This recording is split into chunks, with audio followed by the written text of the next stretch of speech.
Hey gang, this is Don. Welcome back to Jenkins Vlogs. So wasn't planning on doing any recording today. Obviously,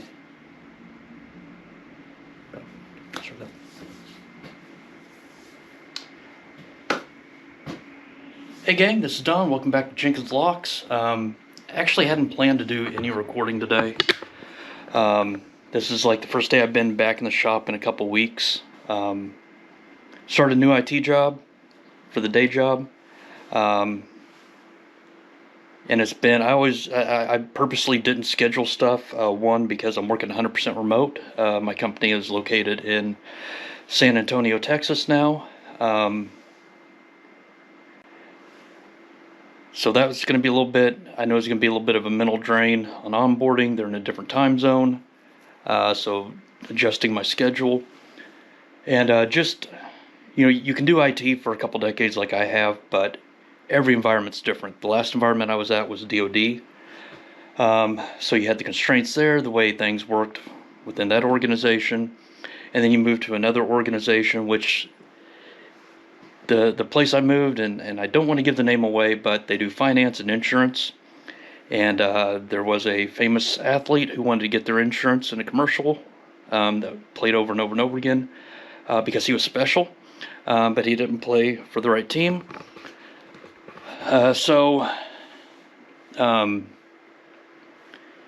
Even though I have the IT knowledge, knowing how it works in that environment, how everything's set up there, it's a onboarding or a learning curve.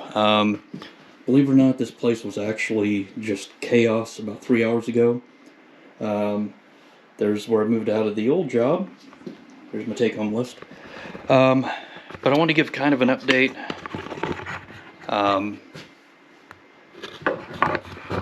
Where things are. I kind of end up doing a lot of videos at once and then slowly trying to release them out as I can. Just because having a day job, trying to make this place go, can be a bit of a scheduling nightmare. But one of the videos I did was on our local 4-H grounds. And that's still in the books. A couple things with that. One, just being the economy. 4-H is a nonprofit. They get so much through their sponsor or the county or state, or I forget how it works. But that budget got cut by a fourth for this year. And the way my wife and my mother-in-law are both on the council, and everyone thinks 4-H, fairs, stuff like that. The way they do it here, and the way they've worked to do it the last few years, is all the rides are free. So they do a lot of sponsorship work, fundraisers and stuff like that. So with their budget getting cut by a fourth, paying for rides for an entire week, or a ride organization come in for an entire week, it's not cheap. So the economy being one thing, I mean, I just went and filled up for the first time, again, working from home and not doing any jobs. It was like 50 cents higher a gallon since the last time I had filled up. And I know we're all feeling that pain, but nonprofits especially are feeling that too. So trying to do, because I am just donating my time for that project. Stuff like that, the community, I try to donate my time and give stuff at cost. Just because, small town, rural community, whatever. It's how I want to give back. But in trying to meet what they need and to prevent them, in the other video, one of the things I did say is Fair Week. Fair Week, they have so many duplicate keys made, or copies of keys, and they don't have any tracking system of that. And the local hardware store has an account for the 4-H council, and anyone can pretty much just come in and say, hey, I need a copy of this, put it on the 4-H account, and it's done. So we want to address them one, not having key control, two, putting it into anyone and their uncle can just walk in and say, I want a copy. So with that, the last week or so, I've actually gone through the process with CLK Supplies, and this isn't really an unboxing because the stuff that came in, I needed to get some of the stuff that was in there. I went ahead and got signed up for their GMS MX 13 restricted key system. So, you know, with that, you do have to do some paperwork and then an initial order.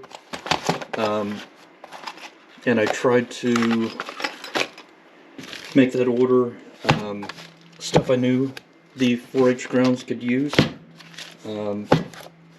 So I got box 50, the 5-pin and 6-pin. I got an assortment of stuff. These are not MS13. So, yeah, I gotta stop saying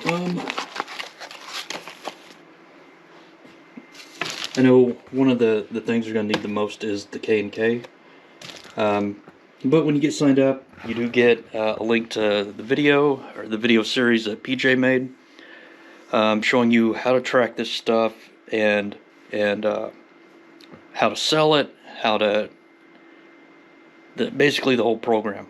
With my schedule being the way it is, I've made it through a few of the videos. I've gone back and watched some of them again because I'm not in any hurry to start setting these up.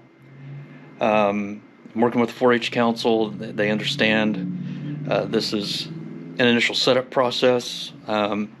With that said, this is going to probably be getting moved. I don't know if I'm going to get another bench in here or what. This is going to get moved. I placed an order again with CLK this week for frame and 2. It's just time to, you know, with the new IT day job, I did make a jump for a better work life and also more money. It's where I try to funnel, you know, make the place do itself with my side thrifting and all that. This was just a point where I felt the need where I need to invest a good chunk of money, step up, and have everything ready, because the 4-H grounds is going to be a massive undertaking. As you guys can see, that building over there, not this one here, but the one over there with the basketball goal, that's our community center. At this point, I don't remember if I took a video of doing some work there. For basically, think of it, it's a gathering place where you can do like birthday parties, stuff like that. There's a seniors area. There's the old town library, which is now being ran by the community center council. So it's another community project that I'm trying to help with. And it's another one of those scenarios again. They have people go on and off the board. The whole place is either SC1 or SC4, depending on the area. But they're wanting to make it zoned and locked down and not have to pay to have the entire building rekeyed every time someone comes off the council or the board. So it was just time to get into the restricted key system. Again, the videos are good. You get some goodies, which yeah, I'll have to put that. Oh, sorry, I didn't know you guys were looking right at me.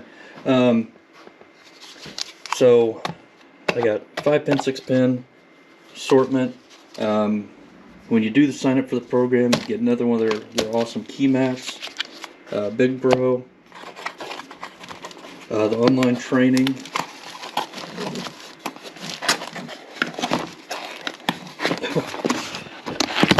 So one of the things I knew, again, was 4-H grounds is going to need a lot of K&K, so again, I did get the Kiss Me, I'm a Locksmith t-shirt, just because of the size of the order I placed, which has already been worn and should be being washed soon. So just kind of an update, getting some new equipment, getting set up for the restricted key system. And as I go through it, I'll bring you guys along. So appreciate you stopping in, and tell me you guys' thoughts. Have any of you thought, or have you signed up for either the GMS MX 13 restricted keyway system through CLK Supplies, or if you've gone through another system? Just let me know what your experience is, what you think, and I'll catch you guys next time. Thanks for stopping in.